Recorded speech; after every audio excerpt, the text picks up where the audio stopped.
unlike the baseball season, Nick and I are back. Thank you for listening to us. And if you're in quarantine and we're happy you're making us a part of our day, Nick hasn't been here in a while. Good to see you again, man. How you been? Just been quarantined out. It's good to be back at it, bringing the people the content they want. Good. That's what we're here for, just keep people entertained while you sit in your house and do absolutely nothing. We haven't done a baseball podcast in 4 months since the Nats won the World Series, I guess it was. We missed a lot. We gave our off-season predictions. Most of them were wrong. We're here to confirm. We'll just pretend like they didn't happen because, not great. I think at one point I did mention that Hyun-Jin Ryu is coming to the Jays, though, and I pulled that back on a clip somewhere, and I'm pretty proud of that one. You hit that. Other than that, I think I missed everything, so it's okay. We can go. Do you want to start with the offseason? We can just talk about that real quick because there's another team that made a hell of a lot of headlines, but we'll get to them first. First and foremost, the offseason. It was actually quite an interesting offseason for the most part. There was a lot of moves that you didn't really expect to happen. Lots of money going around too. Yeah, the big names going places that not a lot of guys re-signed, which was crazy. Which is awesome. Biggest name that came off the board was Garrett Cole, obviously, I think, unless you got something to argue against that. No. No, Garrett Cole went to the Yankees. I don't have the numbers in front of me. I should have pulled that up first. But big deal. It's the Yankees. If they start, if they get this season going and it goes late, they're gonna have Stanton and Judge back in the lineup most likely, depending on how long their injuries take. Yeah. Now you're looking at a lineup that has Garrett Cole as the front runner of the rotation with James Paxton, who's likely to be healthy too. I think Severino's out for the year though, right? He's done. Yeah, and then so they have Tanaka, and then the rest of their deadly ass lineup that has like you start with Glaber, I guess, and then you have Stanton in there, you have Judge in there, you have who else is in that lineup? Sanchez, my boy Luke Voigt, who might lose his job. Yeah, but then you still got like Urshela and Andujar. Like they're just a deep lineup. Yeah, with crazy injuries. Like they might be the favorites. The rich get richer, man. Like this team was easily, I would say, the best team in the majors last year. I know they didn't win it all, but on paper, when they're healthy, they're the best team in the majors, and I don't think there's an argument against that, unless you want to throw the Dodgers in the mix for fun because the Dodgers made a big splash. Go out and get the second best outfielder in baseball. Yeah, like good for them. They brought in Mookie Betts on a weird deal. Like I thought he would get more. Personally, I think they could have got more from a lot of teams. And like from what you heard in the media before it happened, it sounded like he was going to go for a lot more than he went. It did seem to be on the lower end, and I get it. It's a 1-year thing. Maybe the Dodgers are saying, "Hey, we were never going to re-sign him." But is it really like the Dodgers to not throw around their wallet? They can do it. Yeah. I don't think they care about being over. Craziest thing I heard. I read a story the other day. So there was a thing that popped up about who the Red Sox are paying to not play for them this year, and one of them was Rusney Castillo. Rusney Castillo is making like $20 million right now. Yeah, but they won't call him up for tax purposes. Like they want to stay underneath the luxury tax. Like what a slimy move. I mean, the Dodgers have always done it too. Like stuff like that. Just whatever you can do to remain under the tax, because it does hurt you in the long run. He's got to be able to fight that, right? Like if he takes him to court, he'll win. You would think so, but like he's also not good at baseball anymore. No, but his minor league numbers are good. They obviously thought he was something good because they paid him so much money so early, and then they just never really and then they never really gave him a chance after that. Mm-hmm. I think he would have a chance in that one. Anyways, the Red Sox deal was Betts and David Price to the Dodgers in exchange for Alex Verdugo, Jeter Downs, and Connor Wong. I couldn't tell you much about Wong. Verdugo is a good prospect. He had his ups and downs last year with the team. That's a big bat, though. I believe he's right fielder. Verdugo seems like a good piece to start with in a Mookie Betts trade. Mm-hmm. Mm-hmm. It's the rest of it that I'm like, you could have got so much more from a lot of teams. Yeah, why did you settle Verdugo in that deal? Leading up to it, I thought it was going to be Verdugo and Gavin Lux, Like I thought that was or Verdugo, Brian May, or Brian May, Dustin May. Sorry, not Brian May. One of those. Yeah, like they have so many guys that I thought they were going to combo in a deal, and they just didn't. I'm like, oh, okay, it's interesting, but the Dodgers definitely got better at that. You now have a ridiculous outfield, including Cody Bellinger, Mookie Betts, and who's in left for them right now? Doesn't matter. They rotate everybody through there. It's crazy. The team looks incredible this year. Yeah, I wouldn't be shocked to see them back in the finals again. I mean, we can talk about it later, the whole Astros situation, but if they win in the next year or two, they're out of excuses, man. Like it's time to go out and get it. Like the Dodgers, how long have we been talking about them as the NL favorite, and they've just never put every year. Yeah, every year they're the team that's probably going to win the World Series, and they just don't. And then they don't. Yeah, it's not Kershaw. It's not the excuses. Nope. You just got to go out and do it. Yeah.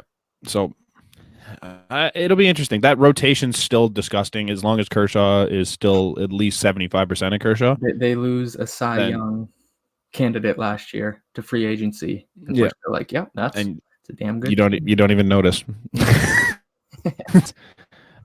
Speaking of that Cy Young candidate, I already mentioned him. He came to Toronto. Yeah. I like it.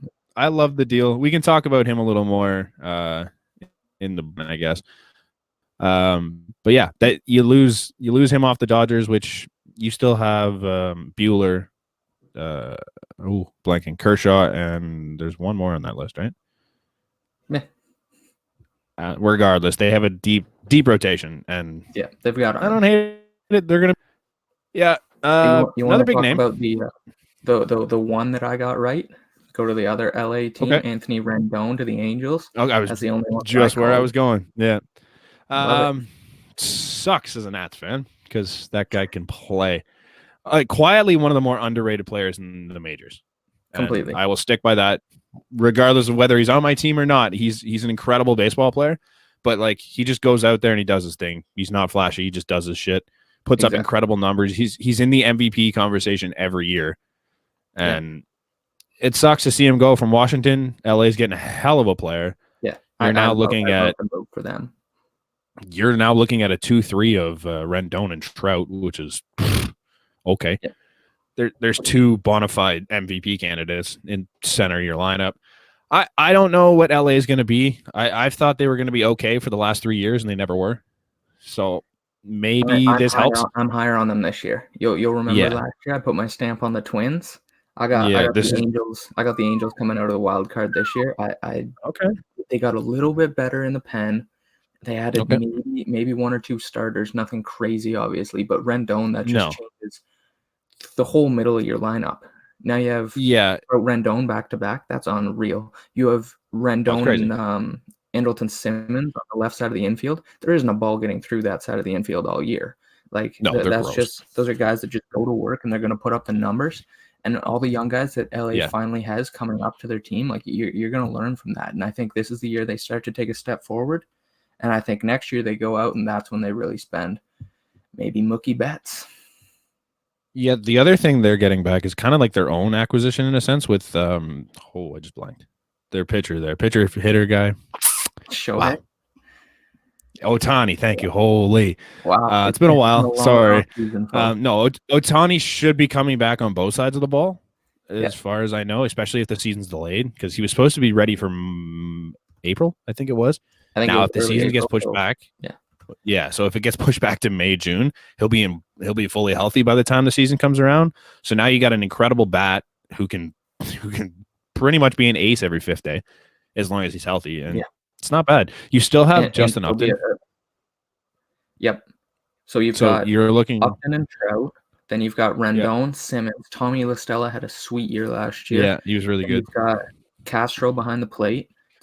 Jason Castro, who's always put up like professional numbers. Like he's a pretty good catcher. He's not going to blow you away and be a top 15 guy in the league, but he does his job. He's good on the defensive side of the ball, and he'll lock down that rotation for you. Exactly. And Julio Teheran, however you want to say it. That's the name I was trying to think of in the that they have in the rotation. It's a good 2-3 and teams. Dylan Bundy's another one they added in there. Yeah. Dylan Bundy it never really panned out for what he was supposed to be, but like he's still a good arm. Andrew Heaney at the top of the rotation. Yeah. It's hard to pan Yeah, out. it's fair.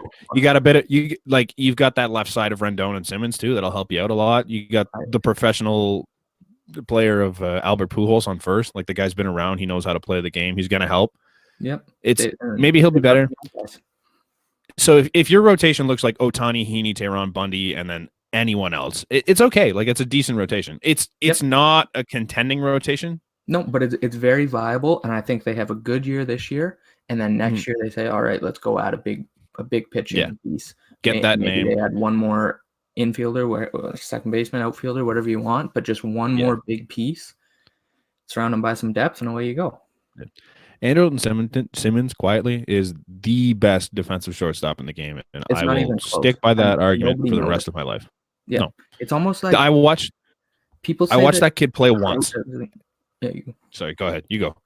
Well, people say that like Trout doesn't get attention because of where, like who he is, but it's also just where they are. Like nobody hears about Simmons either. They're the second best LA team. Yeah, he has the best glove probably in all of baseball. The best glove at the most important defensive position, and half the world couldn't even tell you his name. No, it's funny because when he played for Atlanta, it was like you saw Andrelton Simmons highlights every other night because he makes these highlight plays every other night. But now that he's in LA, it's just like you forget about him. But like I went to a game, I think it was when he was in LA, and there's this ground ball at shortstop, and I'm like, it was just a chopper, and he comes in on it, and I'm like, okay, routine play. But this guy literally, I don't even think it touched his glove. He just like slapped it over to first. I'm like, holy shit, like it's incredible. Like it didn't even hit the glove. It just like glove hand, boom. I'm like, oh, like just wild. Just some of the little things. Of, Omar Vizquel, where he's catching it, but like it's off the outside of his glove. It's like hardly touching his glove. That's what it is. Like that's just but this is just him every time he makes a play, and it's just like it's the little things that if you're not really paying attention, you're not going to see it. But he just does all these little things so well that like he makes plays he shouldn't, and he makes plays that other guys shouldn't. He makes them look routine. So give that guy a shout out. Incredible baseball player. Yeah, go. Here's one signing moving forward a little bit that I was kind of thrown off by, and I want to get your take on. Corey Kluber. Okay. Texas Rangers. Okay. Thoughts? Yeah. What the hell is Texas? I don't know. Do they think there's something? Is that why they're getting Kluber? There were times last year where they were okay, right? Like they weren't terrible, but they weren't great. And they're not a Corey Kluber away from being good. No. That's what we're saying with the Angels. They could be an arm away from being good. I don't think the Rangers are there. Yeah. So this move was the Angels are a Corey Kluber away. Yeah. Which is weird because he was rumored to go to the Angels for a while there, right? Yep, before Rendon. So maybe that was the money. Who knows? Yeah. But I mean, that's around the diamond. They suck. Yeah, they suck every position. Like I'm not looking at this like Todd Frazier is not Todd Frazier anymore. Elvis Andrus is not Elvis Andrus. Rougned Odor hasn't been good. I don't even know who this Guzman guy is. Joey Gallo can crush balls. But like my favorite Joey Gallo stat ever. He's the only baseball player of all time to hit 100 home runs before 100 singles. That's an absolute joke. It was unreal. Like he's had more home runs than singles in every season except for last year, I think. Because last year he actually started to put it together with the bat, which is good for him. He's getting there. Incredible pop in that bat. Like he will crush baseballs, but that's it. Like Domingo Santana, Willie Calhoun, Shin-Soo Choo is still your DH, and like, sorry, but no. Yeah, no. And then Robinson Chirinos, like he has some garbage can hitting experience, I guess. Maybe he'll help bring that aspect to the team. I don't know. But like the rotation looks okay. Like with Corey Kluber, Mike Minor, Lance Lynn, Kyle Gibson. That's a decent top four. So maybe they're looking at that. About it 5 years ago, but I don't get why they're going out to get Corey Kluber on a rental because he has an option after this year. I don't think he's going back to Texas. That doesn't make sense. No, why would you? At Kluber's age, man, like you want another shot at winning a ring. Yeah. Yeah. But all they gave up for him was Delino DeShields and a reliever, Clace or Chase or somebody. It was nothing. I don't get what the Indians were doing either. The Indians seemed like they were selling for a while. The Indians have Like been they were rumored just they to were move Lindor so much. yeah It's ridiculous. yeah, and like they just blew it up, and I'm like, you guys aren't that bad. No. If I was looking at that, if I was a Jays fan with that lineup, I'd be like, hey, we're competing. But they're Yeah. looking at it like, Oh, no, we need to be worse. yeah, They need we a had rebuild. our chance. Now it's over. Like what?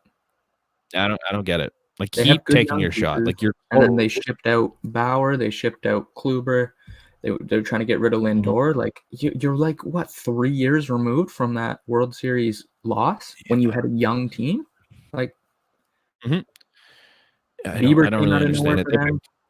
Rogers, like Franmil Reyes came in that yeah, deal, right? Franmil Reyes came from San Diego. Like you yeah, bring in guys like that who are like young and can hit, and they're going to make you better, and then you move out guys like Kluber, and you try to move out Lindor, yeah, and it's just strange. It's a strange move for me. yeah. But yeah, Kluber in Texas, it's just I don't get it. They're not good. I don't see them No. even coming close to the top of that division. You wanna talk about the Braves because that's another interesting team to me. Obviously, they're a young, Yeah. fun team, and I think we both really liked Donaldson on their team last year. He leaves, Cole Hamels come Mhm. in. What are they doing this year? I think they're still obviously going to contend for the top of that division. They're in a damn good division right now, which is tough for any team there. Yep. But like you still have Acuna, you still have Albies, you have Dan's who shows up sometimes and he looks like he could be a premier shortstop in this game, and other times you don't know. Freddie Freeman, Yeah. arguably one of the best first basemen in the game. Probably. I put him top 2 or 3 for sure. Yeah. Yeah. And then Ender Inciarte just like quietly does his job, just really good defensively. Yep. And then like you pick up Marcelo Zuna on top of that, who I didn't think was going anywhere, to be honest. Like, huge No, bat me in either. left. But I love their team, man. Like they got him, and then you're looking at a rotation of Soroka, who had a huge year, obviously. Folty, you got Max Fried, you picked up Cole Hamels, then you got Felix Hernandez in the 5 spot. You got Sean Newcomb down there if you want to take Hernandez out. You got Darren O'Day in the pen, Shane Green in the pen. You got Walker, Rusin, even Dayton's not a bad arm. Like it's a good team. Camargo steps in to fill in for Donaldson. Like it's a deep lineup, and I think they could do some damage in a tough division, like you said. Yeah, to round it out, you picked up Travis d'Arnaud as your catcher, Yep. Travis d'Arnaud has been a bust for a long time. Showed up with the Rays last year and was putting up like MVP numbers on that team. Like he carried them for a section of the season. Like so if he can do any of that this year, even if he struggles, there's not a hole. Him and Flowers, you're still coming out on top there. There's no holes in this lineup. Like looking around, like Camargo can get the job done at third. Dan's on his best. You let an MVP walk, and you don't have any holes. That's a good lineup. That's crazy. Like Soroka, no one talks about Mike Soroka. Maybe it's because he's on an NL team and we don't hear about him much here. Mike Soroka could be a premier pitcher in the next 2 years. He had an ERA of like under 2. Yeah, he had an ERA under 2 at times last year, and like just came out of nowhere as a rookie, Canadian rookie too. How are you? Canadian. Shut it down and incredible last year in that rotation. He's going to be their number 1 guy this year. Folty had a tough year last year, but like Folty's he's been consistently good. He bounced back in the last month of the year too. Like he showed that he can be good. Fried was good in stretches. And then now you round that out with 2 consummate pros in Cole Hamels and Felix Hernandez. Like neither of these guys are what they were, but they're still better than a lot of 4 or 5 starters in the league. Yeah. And then you round that out with guys like Sean Newcomb and Tucson. Yeah, exactly. You round those out with guys like Sean Newcomb and Tuki Tucson who can come in and out of the rotation, go in your bullpen, and just eat up innings. They're going to be good. Obviously, it's going to take a lot to compete in that division, but they're going to be something special. That's for sure. There'll be a fun team to watch every day, regardless. I'd say. They also any team that has Ronald Acuna Jr. on it is going to be a fun team to watch night in and night out. For sure. Even Albies. Yeah, exactly. It's Acuna is almost like a powerful or like a let's go with a better Jose Canseco. He can hit, he can run, he's going to steal bases, he's going to hit for power. And it's just like, yeah, I'll take him on my team every day. He almost went, was it 40-40 last year or 50-50? I think it was 40-40. 40-40, yeah. He finished just shy of the 40 stills, I think. Yeah. But yeah, another team in that division that kind of made a bit of a splash was the Phillies. I don't know. I don't know if it was a good splash because they brought in Zach Wheeler. Zach Wheeler? Yeah. And it's a lot for what Zach Wheeler got. Zach Wheeler's never really been, I think we mentioned it because I think he got signed when we were still recording, if I'm not mistaken. I think so too. Yeah. We might have already talked about him. He's a 2-3 guy. Yeah. And he's getting paid like a 1. Yeah, it's a lot of money. Mm-hmm. Which if you compare it to like Washington, they're paying Patrick Corbin as a 1 and he's their 3. So maybe that's their thought process. Unfortunately for the Phillies, their rotation doesn't start out with Strasburg and Scherzer like the Nationals does. It starts out with Nola. And I love Aaron Nola, don't get me wrong. Yeah. He's an ace on almost every team in the majors, but he had a horrible year last year. Mm-hmm. And that's one guy. Now your second guy is Zach Wheeler, who's you don't know, man. He's never been healthy enough to tell me that this guy is a bona fide number 2. No, sorry. No. And then you round that out with Jake Arrieta and a mix of like 4 or 5 guys you could put in the mix who aren't really that great. No, that rotation scares me. It's not good. But then you look around the diamond and they're good positionally. They're real good. Like they brought in Didi Gregorius, who's been really good at short in New York. You just don't really hear about him because there's so many other bats. Yeah. And then Gene Segura has always been good. Scott Kingery is up and down. Reese Hoskins can smash baseballs. JT Realmuto is probably a top 3 catcher in the league. I was just going to say I expect a big year from him this year. He's one of the premier catchers. I think he's going to go off this year. Second full season with the team too, right? So he's kind of settled in now. It's a little bit different. Another guy that's in his second full season, Bryce Harper. That guy's a game changer, man. And if he shows up and he's MVP Bryce Harper, he will carry this team.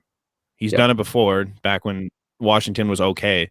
He would carry that team, and he was good last year. Like quietly had a really good year that not many people talked about because it wasn't what people expect out of Bryce, but he still put up. Yeah, he had a really tough start, but like he got hot. Harping. Gotcha. Let me see here. So he only ended up hitting 260, but like finished with 35 home runs. Let me see, 114 RBIs. He had an OBP of 372. His OPS was 882. He had a slugging percentage of 510. Like he was good, man. Like he wasn't. Yeah, he's okay. So I mean, if he shows up and if some of these guys play to their potential, the team's going to compete. I don't know if they match up with what the Braves have, just off of like structure. Like I think the Braves are built better. They have a lot of depth, though. That's the one thing I'll give the Phillies. Like, look at their third base depth chart right now. You start with Segura, then you've got Kingery, who will probably play second. But then you go Logan Forsythe, Jay Harrison, Neil Walker. Those are all veterans who can step in and get the job done at any infield position. Neil Walker as your 5th guy. That's nuts, eh? That's nuts.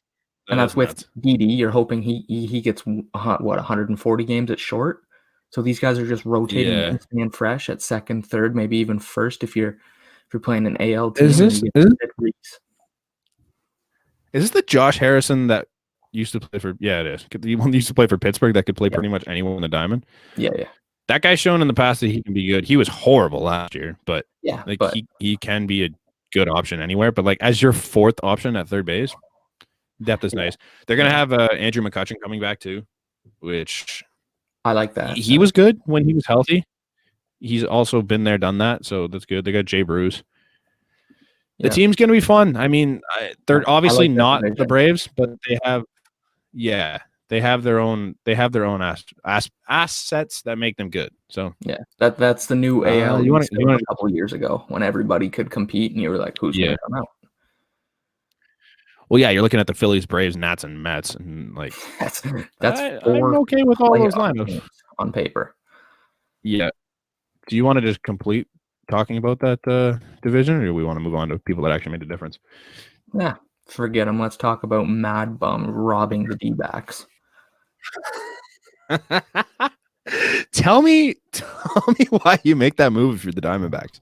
5 years, $85 million to fill the top of the rotation hole left by the Zach Greinke trade. Sorry, Mad Bum ain't doing that. This ain't 2012. No, he featured 2-3 hole, if that. Just I loved frightening, him. dude. When the Giants were on their run, I loved him. He was dominant. There's no disputing that. Playoff workhorse. He's not worth that anymore. He's just not. That's not your difference maker, especially in a division with what they got the Rockies and the Dodgers at the top. That's not your difference maker. Save your paychecks. No. Yeah, it's just I don't understand why they're going for it. They're not in it. They're similar to the Rangers to me. When you they're get better. Goldschmidt, like you're not going for it. So stop signing these guys. That's what I mean. I don't get like last year they were consistently sitting around 500 all year long. I don't know what they finished at. Let me see if it'll. I don't have their numbers. Amazing year. He's just scratching the surface. He's going to be a player. MLB had him as the best. Was it second baseman? He plays second, right? Yep. They had him as the best second baseman in the league. I'm like, okay. There's not a lot of options, I guess. Doesn't he play center? What's his name? Though? Maybe. Kevin Biggio came in as the like 8th best. What do you call it? Second base. I'm like, maybe the list is shallow. But I mean, they pick up. So they got Cole Calhoun, Starling Marte in center, David Peralta in left. That's a serviceable outfield. Starling Marte is not really what Starling Marte used to be. Lefties. Eduardo Escobar. We've talked about that for 2 years now. That was an absolute moron trade by the Twins. D-backs still look good. My Twins still look good. So that's a big piece for them. Yeah. Ketel Marte, really good bat. It's just they used to even vote in their backup catcher spot. That's unreal. The guy used to be good. Christian Walker, Jake Lamb is like a bat that when he shows up, he hits well, but he doesn't show up often. Can't touch lefties with a 10-foot pole. Yeah, it's tough. Did you ever play with him in the show? Yep. bombs on varieties. Their rotation. Does anyone in the rotation scare you? Robbie Ray, I like him. Okay, that's one of those fun. I like good stuff. He's a good 2. But then you round out your 5 with Mike Leake, Luke Weaver, and probably Merrill Kelly. I'm assuming they have him at 6, but like I would assume he would get in that 5th spot. Yeah, I don't know, man. It's just they're no better than they were last year. Personally, I don't think. No. Donaldson went to the Twins. You want to talk about your Twins for a bit? Sure. I mean, what more can you say? Wagon of a team last year, adding JD, bringer of rain, former AL MVP. Yeah. No, I don't think they dominate this year, but I mean, Polanco will probably regress a bit. He had almost an MVP type year last year. But you add Donaldson to the infield. Arraez, he's pretty good at second, but he's not a game changer. Sano has pop, but not much else. It's a rotation that I think is going to really help them. They've got Berrios, who I might pencil in as my Cy Young again. I'm just going to double down on it every year until he gets it. And then, they got Odorizzi. He's been good for a couple years there now. Kenta Maeda, that's a nice pickup for them. Homer Bailey, this would be sweet if we were going for no hitters or something, but we're not. We're trying to win a season here. So, Kepler's nice in the outfield. Eddie Rosario too. Buxton's got a lot of speed, good D. Like they're a good team, but I don't see them taking the top of the division. I think they're a wild. They're not going to be what they were last year. No. They held on to Nelson Cruz, which I think is to expect them to be. No, Nelson Cruz is just quietly one of the better DHs in the MLB. Has been for the past 5 years, and he just never makes money. Nobody ever wants him, and he just comes out, puts up 40 homers, goes to the offseason, gets a 1-year deal, puts up 40 homers, And it's like everyone's looking at him like, oh, is this the year that he slows down? And he never does, man. Like maybe this is the year, but he's a solid bat coming off of your DH slot. Can't play defense, but whatever. Yeah, like 1 year, $14 million contract. Like why? I feel like that's what all his contracts are. Somebody pay this guy, keep him on your team for a couple of years, see what he can do. Mitch Garver, I don't know if you mentioned him, but like that guy put on a show last year. Like when he was healthy, he was tearing the cover off the ball. Yeah, he was one of the better offensive catchers in the game. And that's a big thing. Not like when you think about it, there's not many offensive catchers in baseball. Like having a guy behind the plate who can be a middle of the bat or middle of the lineup bat is big. Garver crushes balls. It's crazy that they have Marwin on the team still, and he's not top 2 on any position. No, he's just like the depth guy all around. But you have a guy like him who can play anywhere. You have Astudillo who can play anywhere, and he's hilarious. Yep. They're good. They're going to be good. They'll compete. I just don't think they're what they were last year. No, but also we should note that they have Fernando Romero and Michael Pineda on the IR right now. I'm not sure when either of them are back, but that's 2 more good arms for the rotation. So, I mean, I think they'll make some noise. I think they're a wild card team at best. I think they regress a bit. What else we got? Yep.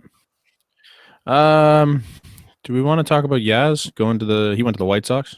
I like that. I feel like anytime you have a young team that you're trying to build the core of, I feel like you need a good catcher veteran presence. Like think about when the Jays brought in Martin. Think about what Salvador Perez is doing for the Royals. Think about what Yadier does for the Cards when they bring young guys in. Like catcher might be like the wisest position. Like they just know so much about the game. They all seem willing to share. And I think that's like one of those spots that you just designate to a good teacher, almost mentor for your young guys. Grandal's still got some pop in his bat with a good catcher for their young rotation. Kopech, Giolito. Yep. Giolito, when he comes back, I think he's out. But, and then you get Dylan Cease down there too. Yep. But they also have Dallas Keuchel and Gio Gonzalez, which like they're pretty good leaders on their own. Like they have a solid mix of veterans and like young guys. Like you come up with guys like Keuchel, Gio, Grandal, Eddie. That's pretty much it as far as that goes. But like you have guys like that, and then you round that out with guys like probably Luis Robert this year, Eloy Jimenez, Yohan Moncada still young, Jose Abreu kind of young still. Yeah, they look good, man. The team might compete. They brought in Nomar Mazara, who's an incredible player in May, and then that's about it. He's got some pop in that swing, though. He always hits for 25, 30 home runs, and also I don't know if you said Eloy Jimenez. That guy's a beast. Yeah, incredible. Yeah, they're young, they're good. Tim Anderson's another one I don't think I mentioned. He came into his own last year and was tearing the cover off the ball. He's a top level contact hitter. Not going to hit you a ton of home runs. Not going to put up stellar defense at short, but he's getting on base and he's getting on base. When he does hit you home runs, I love it because he pimps the hell out of it and pisses off the entire world. Good, it's great. If you're hitting that well, do it all you want. When you're not, relax. If you don't like he did it last year, you can back it up. Good. Exactly. I love it.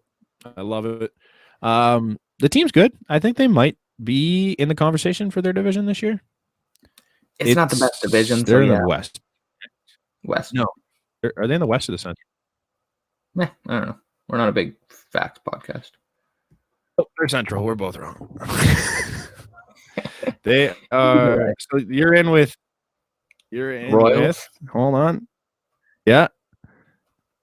Tigers, Twins. Yeah. So they'll be up there just because the division's not that strong. But I'd say they're a good couple years away from really contending. Yeah. You get to play the Tigers a lot. You get to play the Royals a lot, and you get to play the Indians a lot, who are 3 teams that the Tigers are dog shit. The Royals, you don't know, but they haven't looked good. They have some promising pieces, but nothing outstanding. And then the Indians, they might trade Lindor. we have no idea what they're going to be, right? Then the Twins obviously are going to compete. So I'm thinking you're looking at Twins and White Sox at the top of the division. The Twins might sneak back in just based on the fact that the rest of the division isn't that good. So it'll be fun. It'll be a good year. You want to talk about the AL? Is there anyone else that we missed? Yeah, all right. I hate being in this division. The Red Sox suck, though. The Red Sox do suck. We are going to beat the Red Sox this year. There's no question about that. Look it. We're better. I stand by it. The Rays, I think, got worse too. They did, but I think they'll still top us out. They're going to be better than us. Yeah. They still have Charlie Morton, Blake Snell, Glasnow, and there's one more name on that list. I'm just pulling it up now. But they're deep, and they have guys that just go out there and do their job. They don't have anyone that blows your mind, especially after getting rid of Tommy Pham. Yeah, really. The Tommy Pham move. At the same time, they have Brandon Lowe stepped in last year. Yep. Joey Wendell stepped in last year. One of those two will play second. Lowe, I think, plays right field a bit. Then they've got Hunter Renfroe in left. Kiermaier at center. You know what you're getting out of him. It's nothing crazy. But then they added Manuel Margot. And Austin Meadows is a good young bat. Like, they still have pieces. Austin Meadows was really good. Austin Meadows put up incredible numbers when he was healthy last year. If he can stay healthy, he's a premier bat in that lineup. G-Man Choi is always a good power bat to have at first. And just Yandy Diaz, man. Yeah. Yandy Diaz is like 16 circles put together that can just crush baseballs.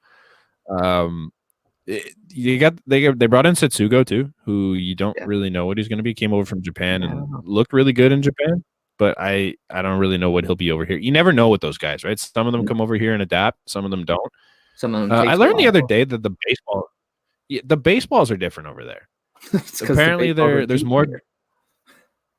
Yeah, but apparently, like there's more grip on the Japanese baseball, so breaking stuff is a little easier to throw. And I'm like, that would make sense for a lot of the Japanese pitchers that don't work out. It makes sense on watching just highlights and stuff. Like you see sinkers dropping 3 feet in Japan, and you're like, wait a second. Yeah, exactly. That's not right. Yeah. Dude. Oh, we got Brendan McKay too. Brendan McKay was really good when he came up last year. He's kind of like Ohtani in the sense that he can pitch and hit, and he's really good at both. Apparently,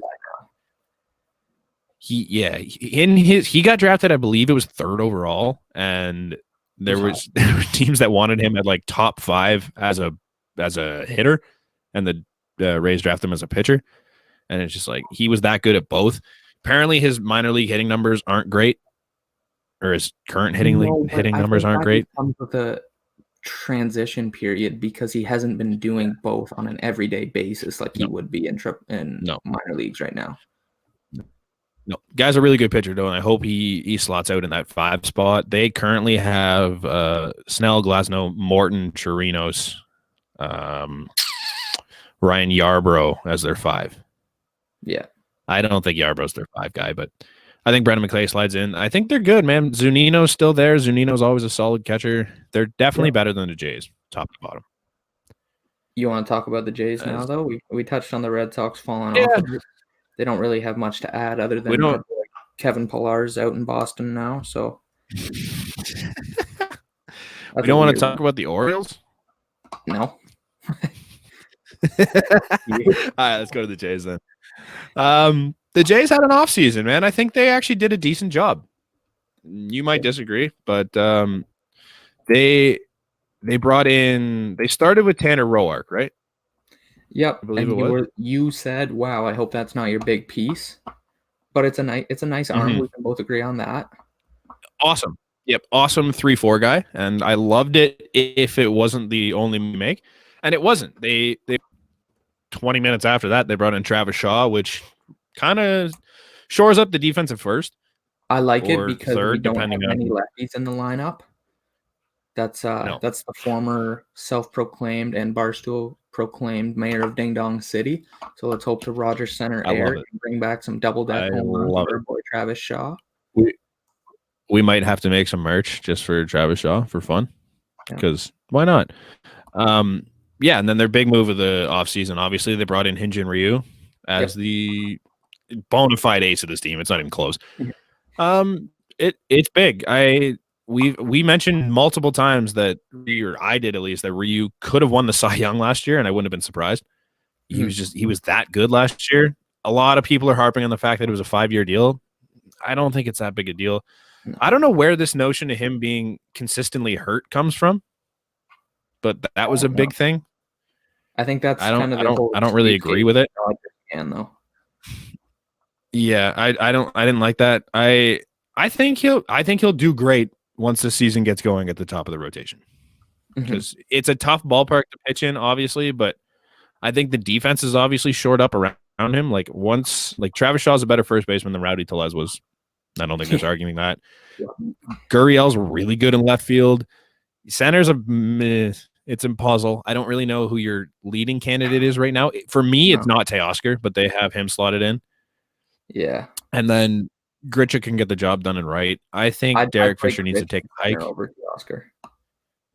Yeah, I guess he's got more mobility. Teoscar just looked better in center field than he did in either of the corners. He didn't drop as many fly balls. But then you look at the left side of. Let's hope he has a good year. Yeah. You never know. He can always hit. I'm pretty sure he still ended 20-something home runs last year. Like, he can hit the ball. The whole left side of your diamond, though, is incredible.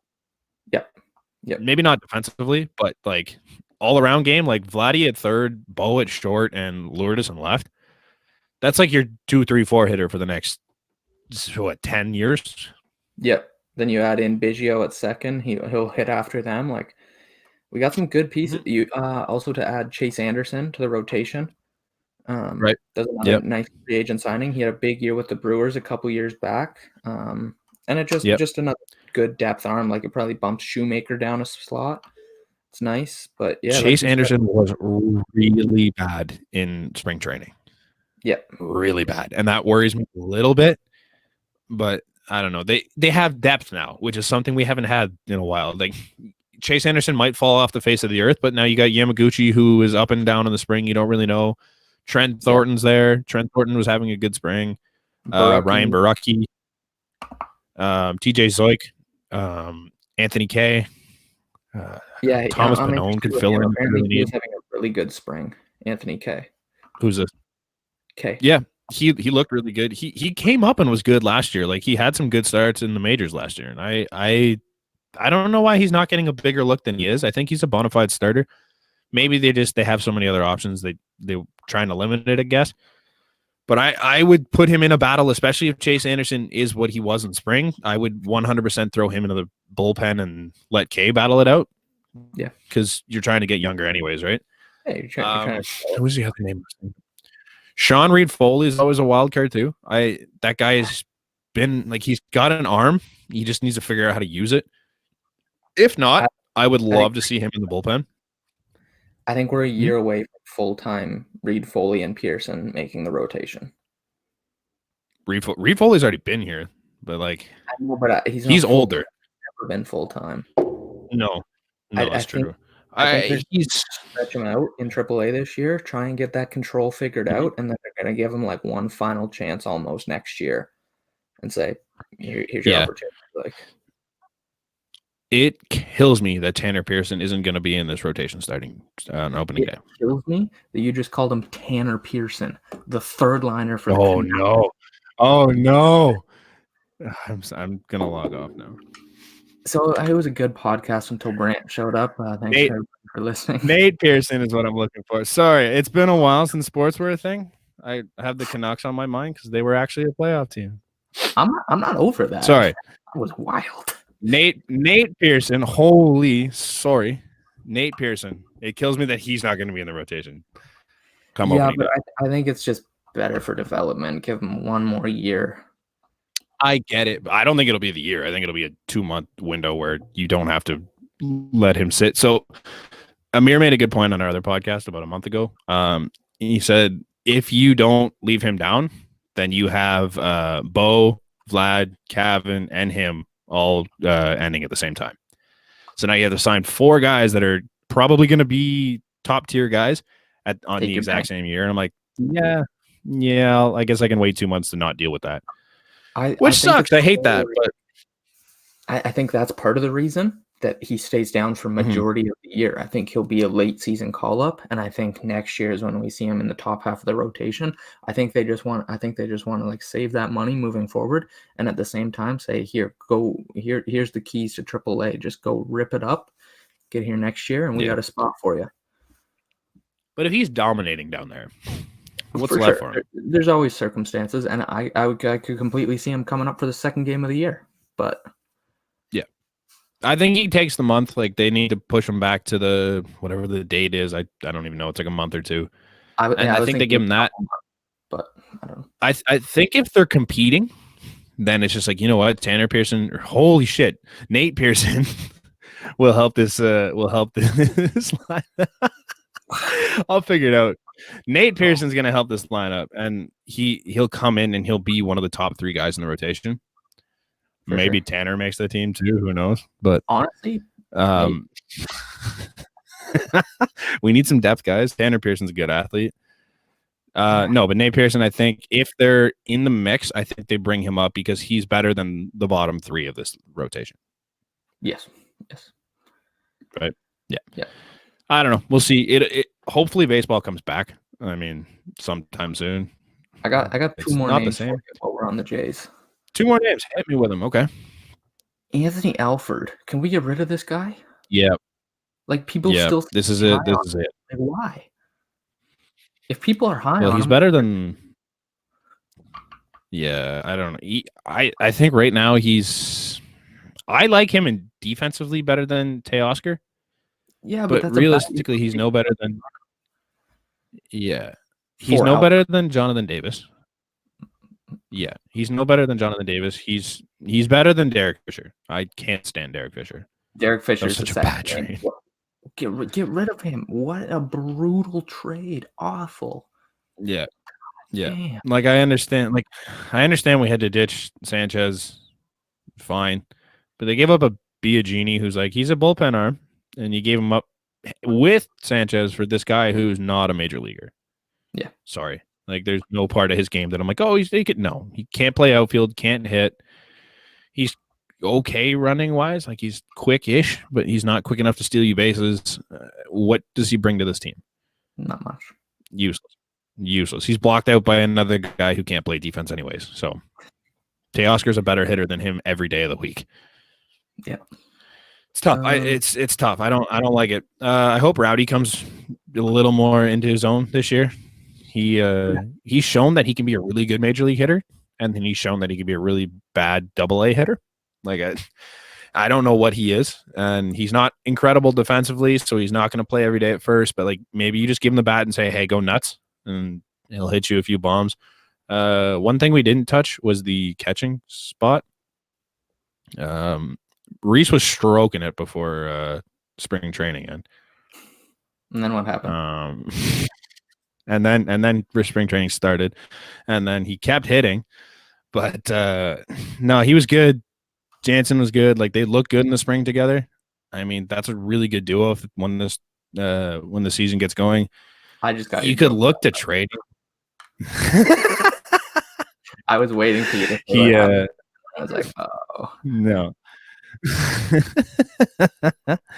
No, you could look to trading one of those two because I don't know, man. I don't think you have they're both really good.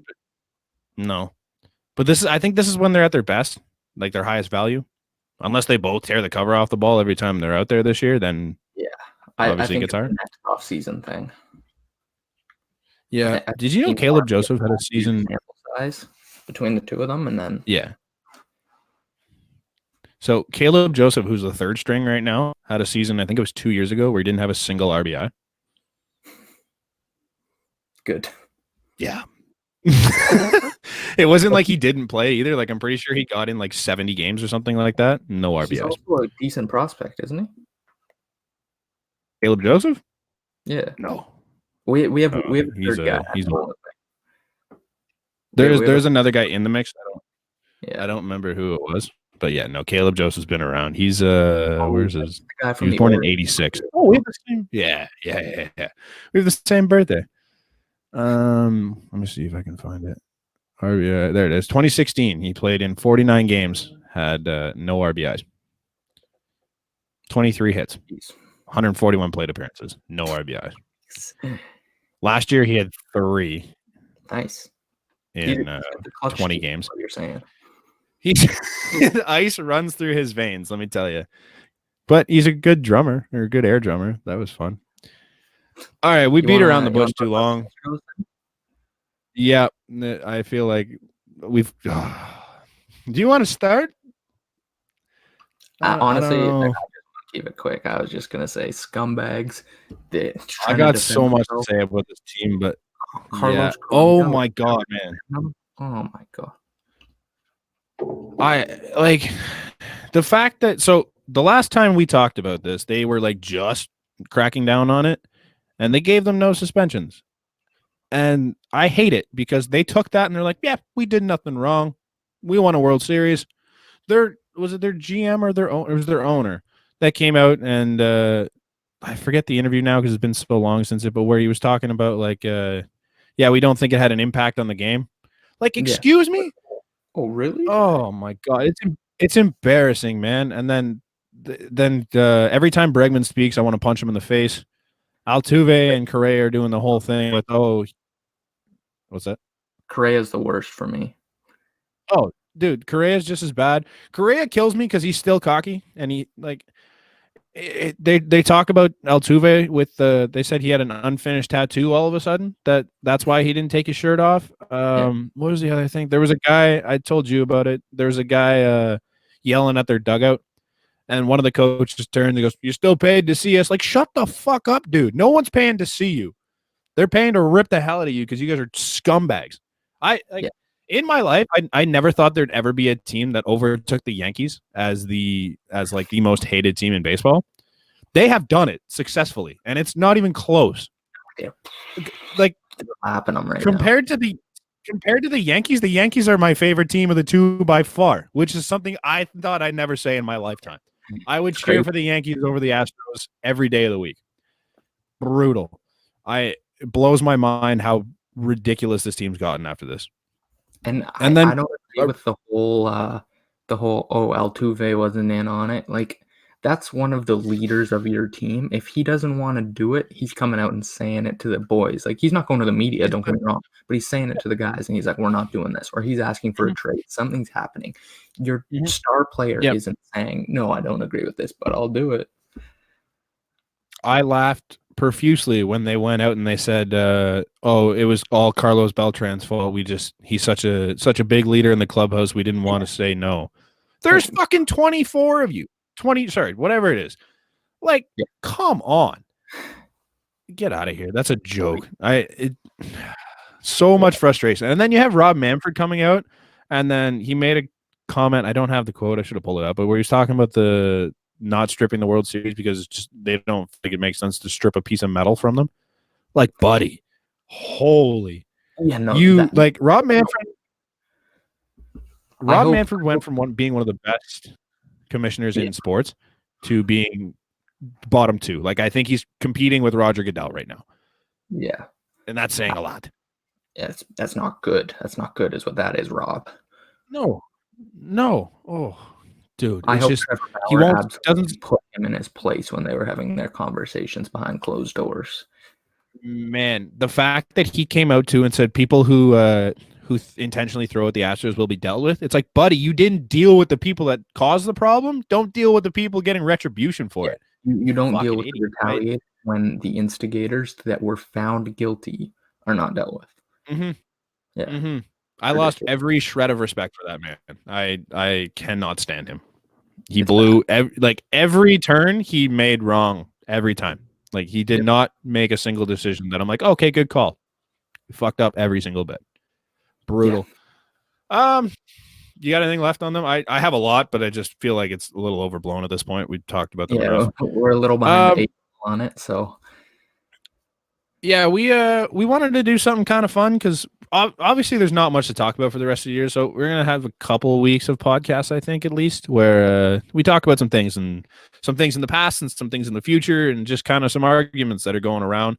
First thing we wanted to bring up, we want to bring up our greatest of all time teams because it's fun and why not, right? So we have all the positions, obviously, first, second, third, short, left, center, right, and then catcher. And then we're going to throw in the DH because you kind of have to. And then we're going to go one starting pitcher, one reliever for each of us. Some of them might be not bad, eh?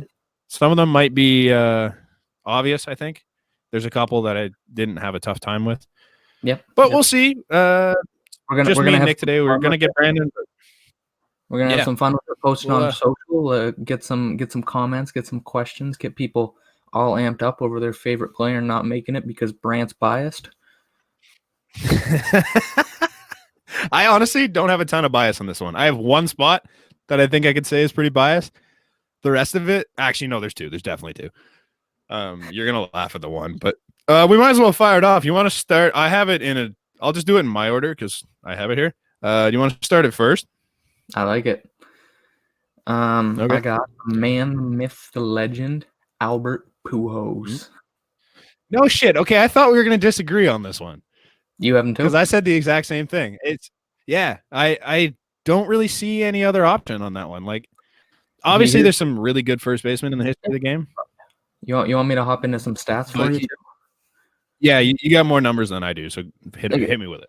And I mean, basically, like, everybody thinks about him as like he's slow and he's old and like he can't do anything anymore. He's been like that for years. Blah blah blah blah blah. He's still a career 300 hitter, 300 on the nose after what 5 bad with years? Like 4 bads, 4 or 5 bad years of where he just couldn't get on base. The longevity of his hitting dominance is absurd. Mm-hmm. He has a 300 career average still. He's 6th all time in home runs. He's 5th all time in RBIs. He's 20th all time in WAR for a guy who's been a below average defender for a couple years here and had some bad averages. He's won 6 Silver Sluggers, 2 Gold Gloves, 3 MVPs. He's been in 10 All-Star games. He was the Rookie of the Year. He's won 2 World Series. For me, it's not even close. The longevity, the power, the ability to get on base for somebody who has no speed. He's been dominant. He's carried teams. That's the one. Yeah. One thing that I'm assuming you're not going to mention because it's not really that big a deal, but like he changed the game as far as contracts go too. Yep. Like there was the first deal that went down was the A-Rod one, obviously that was just unheard of. But then it came around to when Albert Pujols was a free agent and he cashed in. Like he got a huge deal out of that one. But then everyone seemed to follow that suit. Like it was like Prince Fielder was that same year. And then I think Josh Hamilton also went to the Angels. Miggy went. Like there was just a ton of guys that pulled in money after he did. And like he changed the game financially in a sense that like it's not something you typically talk about when you're arguing baseball. But I think you kind of got to mention it with him because that contract was just ludicrous at the time. And yeah, I don't see any other options, to be honest. We'd seen power bats, like maybe we hadn't because we're young, but we'd seen power bats like Frank Thomas and like guys like that before him. But Pujols was the first guy that like he'd get on base, he'd drive everybody home, and then he'd hit home runs. Like just a dominant hitter for the better part of 20 years. One guy I struggled with was Jackie Robinson. I didn't end up putting him on my list, but he played first, he played second, he played outfield, like he played everywhere, and I don't see him as any position. So it's kind of tough to look at him and be like, oh, he was a better first baseman than Albert Pujols. He's a historic player. He changed the game, but I don't see him myself as a dominant, the best of all time at one particular position. No. His numbers really aren't incredible, I don't think. No. I'm going to get shredded if that's false, but yeah, it just what are you going to do? Moving on to second, I think we might have the same guy here too, no? Maybe which not. Is wild because they might I had Robbie Alomar. Yep. I had Alomar too. Okay. Robbie Alomar, for me, this is a bit of a biased pick because my childhood, like I didn't grow up watching Robbie Alomar as a Blue Jay because I was born in 96, but like I grew up a Jays fan and our glory has been 92, 93 for years. So my entire childhood was watching the videos of that team win World Series and he was the guy. And he was one of the better offensive players at second base for a long time. And I couldn't see, like there's a couple other names, like I wouldn't argue guys like Bagwell, I think was one. Ryan Sandberg, Robinson Cano. But like I think sorry? Cano would be up there. I was just gonna say like I wish Brandon was on here because he'd give us a random pick compared to ours because we tend to agree on some of these. but there's this guy, Rod Carew, Ryan Sandberg, Joe Morgan, like any of those guys would be good picks. But for me, Alomar, he was at a time where there wasn't a lot of offensive second baseman. He was a switch hitter, which I always give kudos to that because it's ridiculous to be able to switch hit. 12 all-star games, 10 gold gloves. People forget how nasty he was in the field. 4 silver sluggers. He won 2 World Series, as you said. He's a Hall of Famer. He's above 300 career average. Like, that's a solid two-way player for a long period of time, and he did it everywhere he went. He was a suitcase, and he did it everywhere he went. Yeah, crazy guy that good played for that many teams. Who you got at third base? Before we get there quick, it was just like when I was going through second baseman, you know what name popped up that I kind of chuckled at was Brandon Phillips. Like, do you remember how good he was defensively? Could not hit, but like he was just like wizard defensively. I'm like, pick better than anybody. Yeah, it was crazy. Third base, I had Chipper Jones. Okay.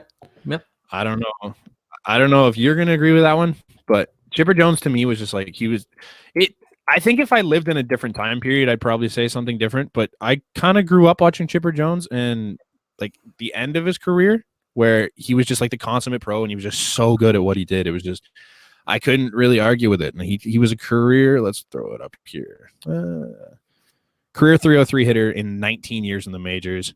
He was a 8-time All-Star, won MVP award. He was in the voting almost every year for MVP. Like, yeah, it's tough. Like, he was just really good. And to me, I see him as that guy. And he's up there. It just kind of. Yep. And I think especially, like you said, because we watched him growing up, he was one of those just like almost fictional characters in baseball, just so dominant. But for me, exactly. I never watched him, but just being a stats nerd, the guy for me is Mike Schmidt. Okay, yeah. I thought about Mike Schmidt, but as Tim Kurkjian, or however you say it, from ESPN, the way that he said it, and it stands out to me the most, is he could play the piano and then he could carry it upstairs for you. Like, this guy was just like pure finesse with the glove, but he also just mashed home runs. Listen to these stats for you for a second. Okay. 12 All-Star games, 10 Gold Gloves, 3 MVPs, 6 Silver Sluggers, World Series, Hall of Fame, 19th all-time in WAR, so that's ahead of Pujols, as we said he was 20th, 16th all-time in home runs. 13 out of his 18 seasons, he had over 80 walks, so that's like nasty eye at the plate. The only thing holds him back is his career average. Like, when you're looking at numbers, he had a 267 average. And I've heard so many people say, like, that they watched in that era, that if he just had a better average, like, if we're talking 275, 280, he's in the best player of all time debate, not just the best third baseman. Like, really? Yeah, I feel like if I was born in the 80s, then I think Mike Schmidt would have been an easy one. It's tough because we're both fairly young, and especially with baseball. Baseball is such a historic sport that, like, there's so many guys that played in like the 1800s that were just like, I don't know, man. Like, realistically, my list only has maybe 2 guys that are well before my time, and then a couple that are just before my time.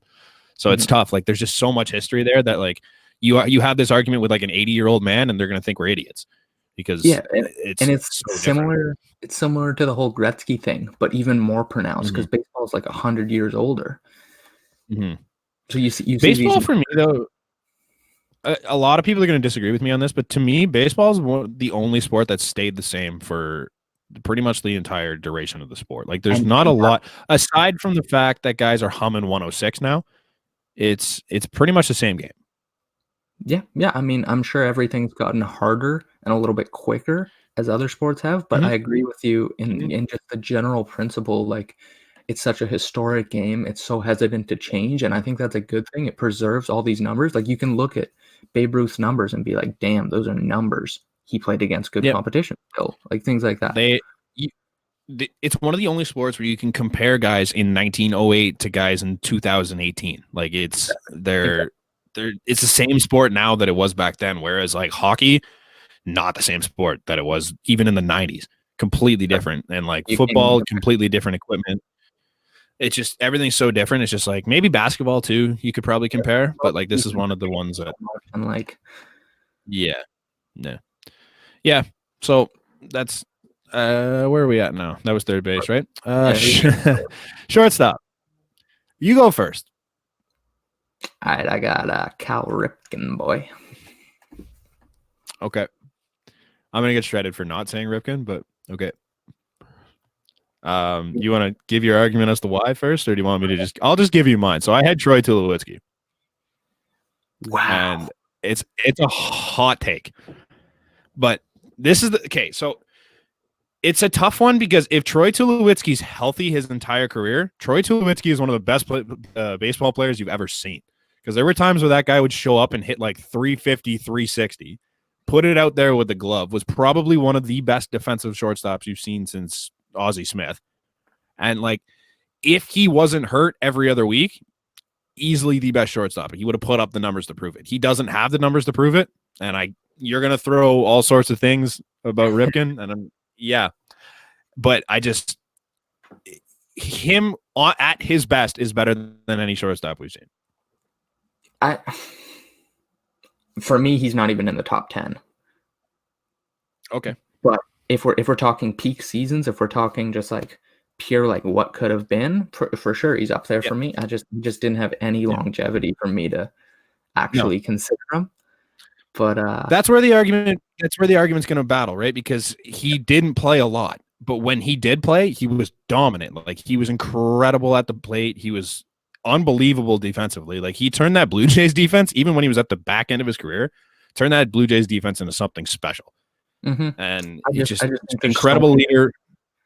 Shortstop's so historic. I think there's so many guys that have done it for so much longer on both sides of the ball too that for me he doesn't make. I'm not going to bash you like some people are going to, but for me he doesn't. Oh, I know for a fact. Yeah, it's just my dog's named after Tulo, so there might be a little bias in there, but like it just he was one of those guys. He was one of my favorite shortstops my entire life, and he just when he played, absolute dominant.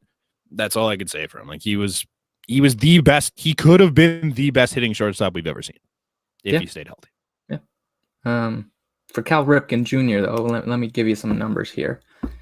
Obviously, we all know. Oh, I know. 2,632 games. That's never being touched. That's the most unbreakable record in any sport. In sports, yeah. He was a Rookie of the Year. He won 2 MVPs. He had 19 All-Star games. I ran out of fingers, and I'm only on the third thing. 8 Silver Sluggers, 2 Gold Gloves. He won a World Series. He's in the Hall of Fame. He's 4th all-time in defensive WAR. And so, talking about peak, I had written this down already.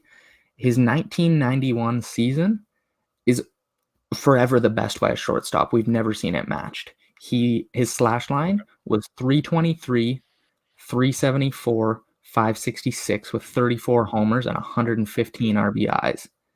And he got roasted that year for winning MVP because the Orioles finished with like a 420 win percentage.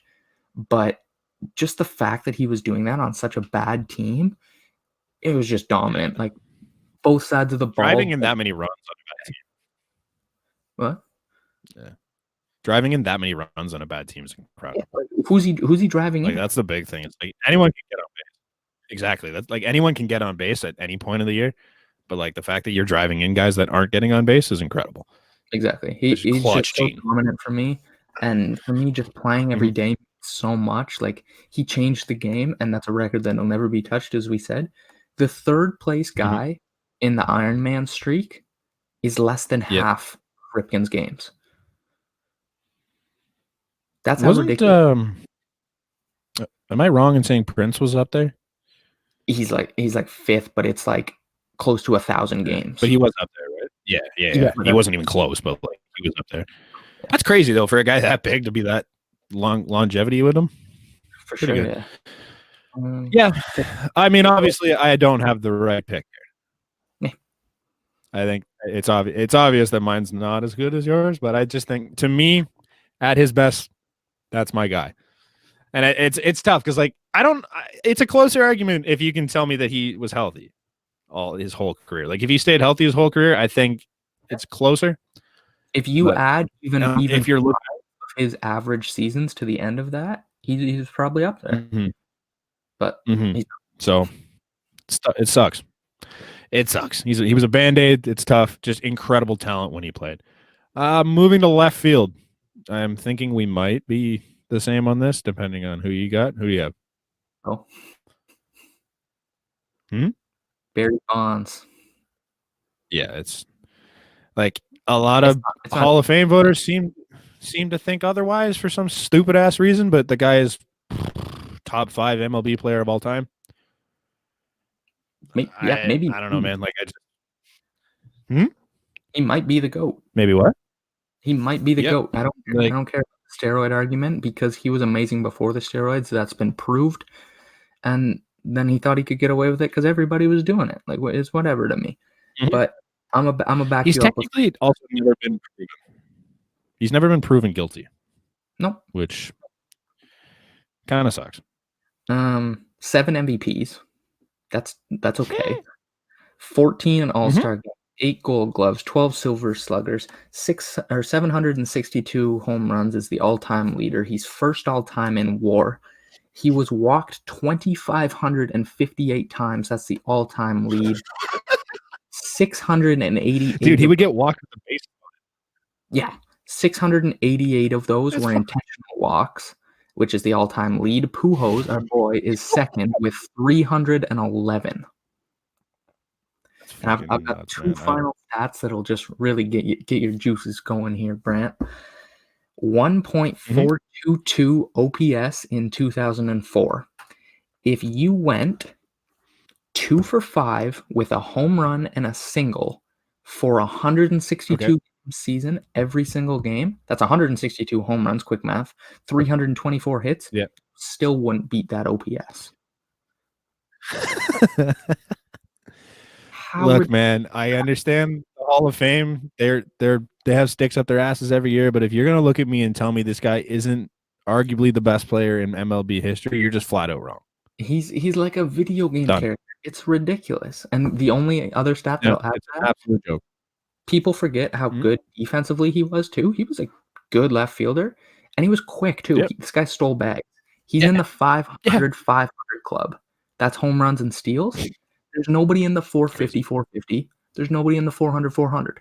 There's nobody in the 350. The next guy is the 300, where you have like Hank Aaron, Alex Rodriguez, guys like that. Like, he double them. Not bad. Runs and steals. Not bad. Yeah, it's crazy. Every single one of his numbers jump off the page and punch you in the face for saying that he's not in the Hall of Fame. If he's not a Hall of Famer next year, we riot. Done deal. They just canceled the Hall of Fame. The players should start their own Hall of Fame. Yep. And actually, a legitimate Hall of Fame of guys who actually deserve it, not guys 10 years after they've been off the ballot get in because, he's a nice guy. You can't have a moral clause let in some of the guys that they've let in. It just doesn't work like that. No. But that's a whole other debate. No, absolutely. Yep. We have a couple weeks where we can have that debate too for fun. Moving on. This one's a fun one. Center field. You and I differ on this, I think, right? Yeah, I want you to go first. I have Ken Griffey Jr. Yep. Yeah, I have Ken Griffey Jr. because Ken Griffey Jr. to me, we just had to talk about Barry Bonds. Ken Griffey Jr. to me is the best player in baseball history. You might argue that. You might argue that. For me, he's an icon. He's probably my favorite player of all time. And he changed the game. He made baseball cool. He made baseball fun. He was dominant, but stats wise, he's not even top 5 center fielder. He also didn't play very long. For sure. He played a career. Let me see here. Hold on. Computer's taking a sweet ass time because there's so many things to load. He played 2,671 games, so he played a fair amount, but 22 years in the bigs. His 2 years his one didn't play much. Yeah, I thought he didn't play much. I was wrong. His career average was 284. I love him. His 160. One of my favorites. I have a Ken Griffey Jr. Seattle jersey. He changed the game, but he's not. For me, he just doesn't do it. His 162 average, he had 38 home runs a year, 111 RBIs. Gross. Played really good defense. Gross. Yep. It's just lefty pop. I understand. Yeah, I understand the other side of the argument, and I think it's the guy you're going with. But I'm gonna say before I'd take Ken Griffey, I'd take Willie Mays. Again, historical thing. We didn't see him. His numbers are way better than Ken Griffey's. We don't know. We didn't see it back then. But the guy I'm going with, Mike Trout. We're not even halfway done the guy's career, and he's dominant. Yeah. See, that's where I don't agree, is because like anything could happen to Mike Trout at this point, and yours would still be incredible. But that's your Tulo argument. Yeah, that's fair. I guess you can use my own argument against me. Yeah, I mean, it's just like once his career's done, I think he's easily better than Griffey. But to me, Griffey's just. I don't mean you, but I mean just in general, people don't realize that quite possibly the best player baseball has ever seen is right in front of our faces. And I know. Oh, I understand. I see him out there. It's just I've seen him live, and it's like, dude, this guy's a physical specimen that can fly, crushes baseballs.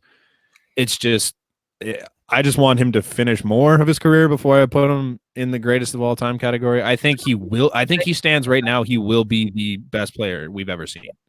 Yeah, and I think anyone's ever seen. I'm going off too, but also just his numbers are ridiculous.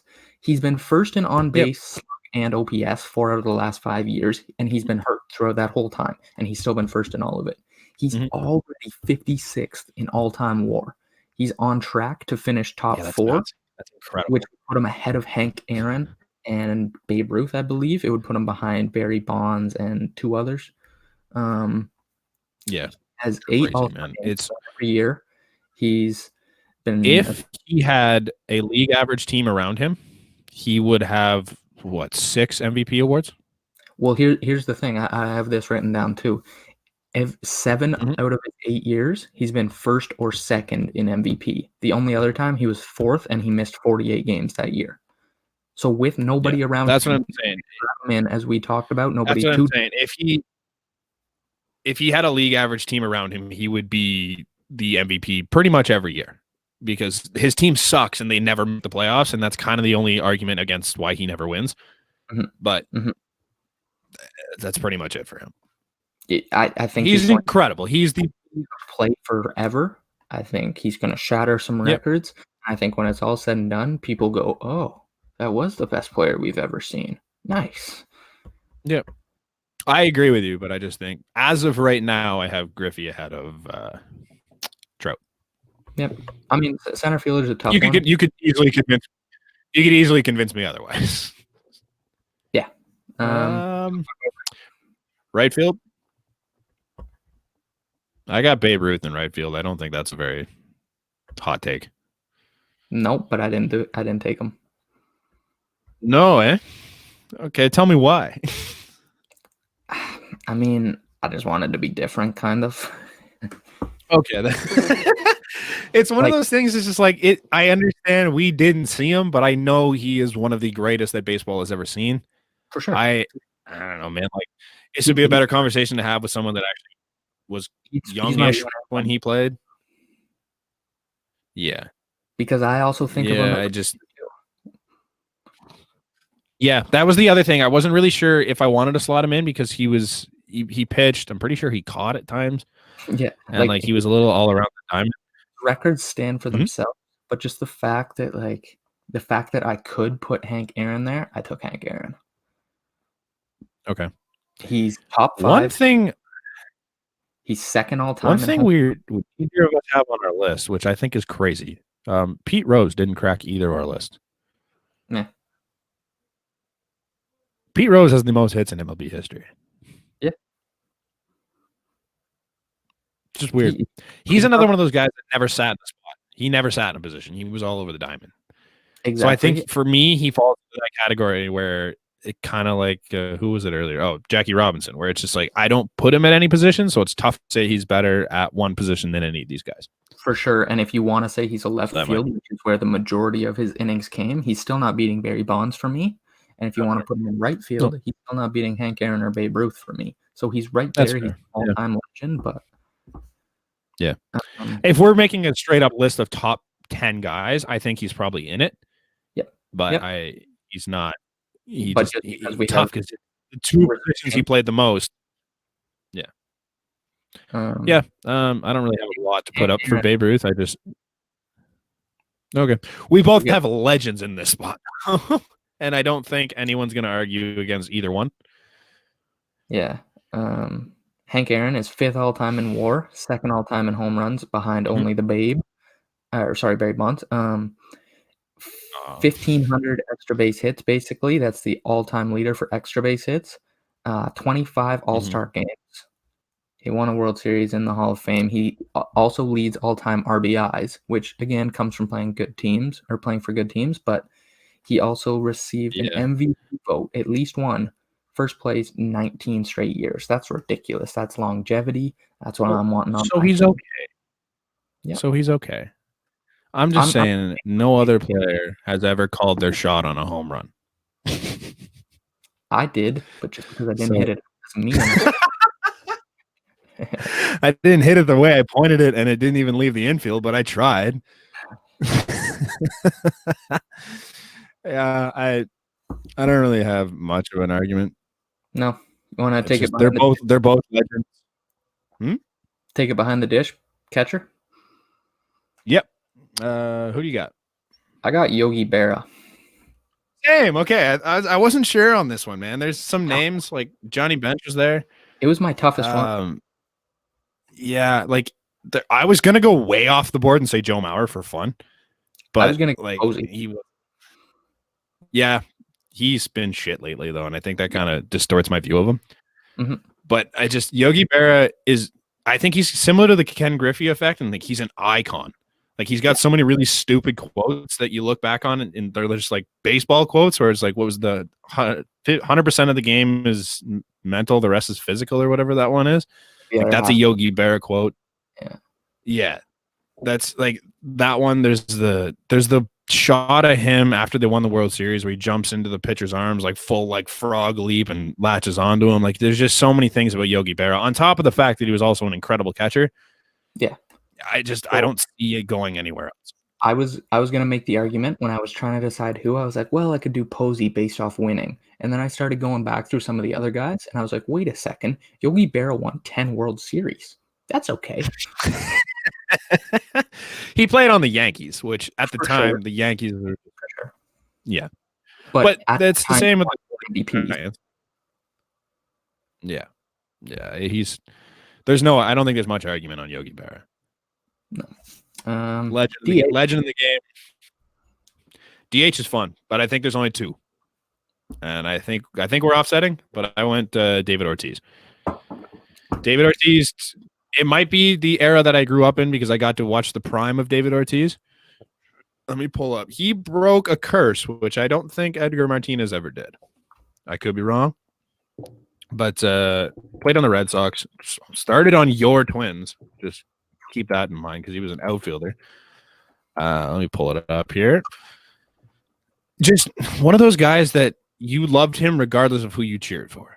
And I think that's one thing on top of all the stats that he put up that like you can't really measure that. And I think for him, it's just he's known as the DH. Like as far as DHs go, there's him and Edgar. And I think to me, it's just like Poppy was just that guy, consistent every year, even into his 40s. Like in his age 40 season, he had a career high in doubles.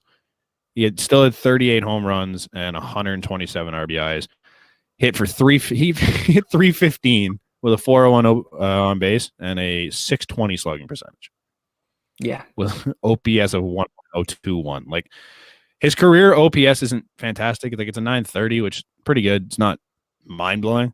Career 286 hitter as a DH that hit, let me see here, 541 homers, 1,700 RBIs. It's just, I don't know, man. I can't argue against him. For sure. I think Poppy's right there.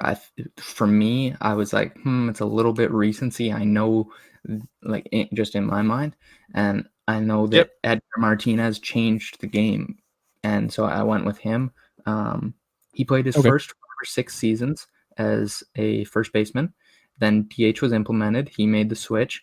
He spent 12 of his 18 years at DH. He hit 314, 428, 523 slash line with 243 home runs there. His first year as a DH, he hit 356 with 121 RBI. He won 2 batting titles. He had 7 All-Star games in those 12 years, 5 Silver Sluggers. And to top it all off, just a wild stat, because he should be in the Hall of Fame. I don't think there's any doubting that. He should be the first DH inducted into the Hall of Fame. He's not now. He's one of only 2 players to ever hit 300, 400, 500 slash line to not make the Hall of Fame, him and Larry Walker. Larry Walker's in it now, though, right? He is now, yeah. Yeah. But so even that, nuts. So he's the only one. Yeah. One thing on David Ortiz, too, is kind of fun. Never won an MVP, but he would finish 5th, 4th, 2nd, 3rd, 4th, 10th, 6th, 28th. The thing that played for me is Edgar was on those teams with Seattle when they had Ken Griffey and they were sick, and he was the one winning the batting titles. So he also never won an MVP. Yeah. It's probably positional bias that neither of them ever won an MVP, but yeah, whatever. That's the thing too, is Poppy played on Boston, where Boston had some wicked teams in those runs, and like he was still finishing top 5 in MVP voting.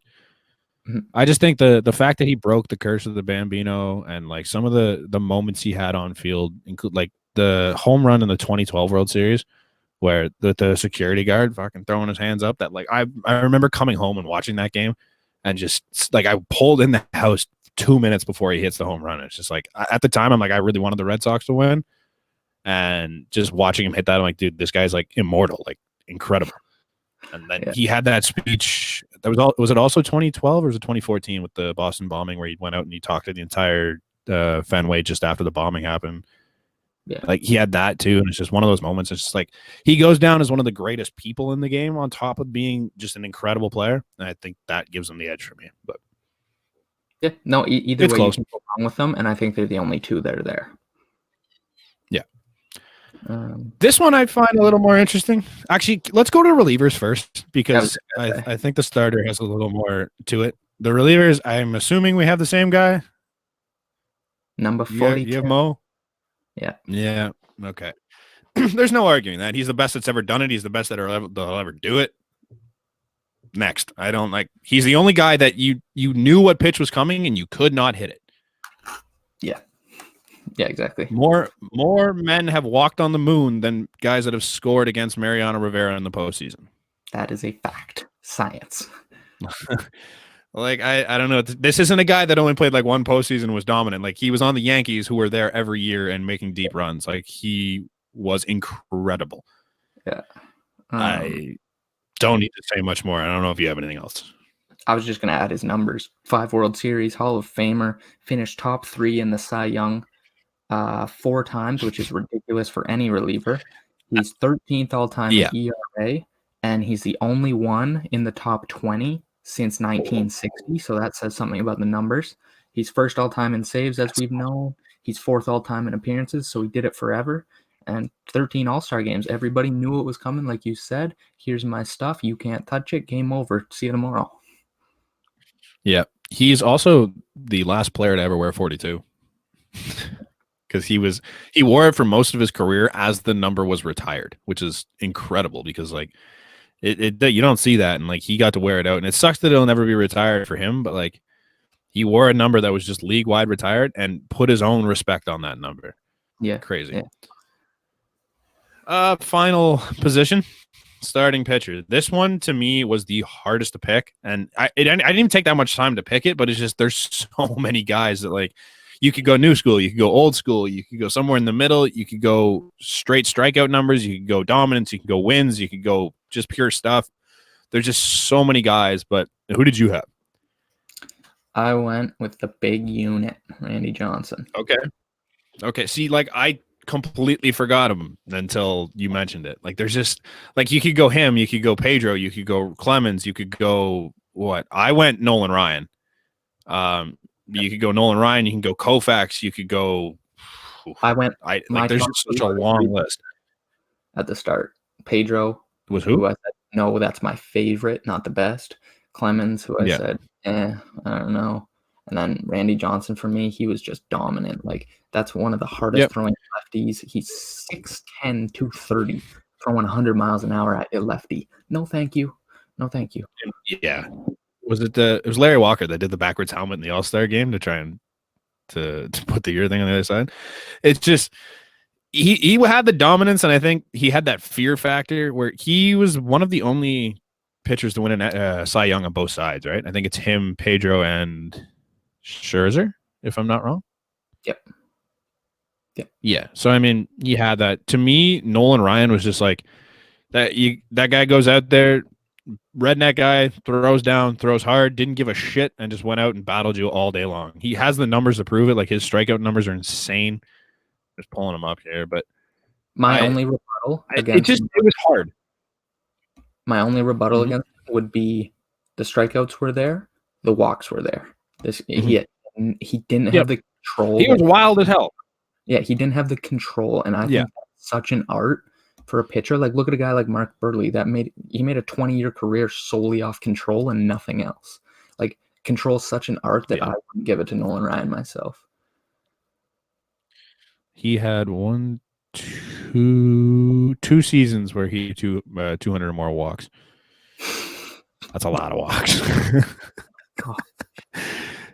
But like, the end of his career, he just stopped walking, guys. Like, it went 100, 69, 95, 82, 87, 87, 98, 74, 72, 69, 40. His pitch speeds really fell off the last 6 or 7 years.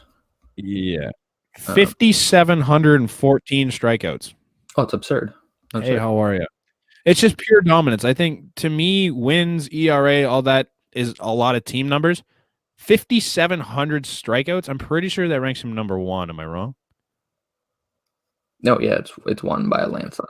Yeah. Like, that just shows how dominant he was against major league hitters, and the fact that he did it for that period of time. Like, he played 27 years. It's a long time to do it. When it helps the strikeout numbers, obviously, but sorry. When was his last season? Just out of curiosity.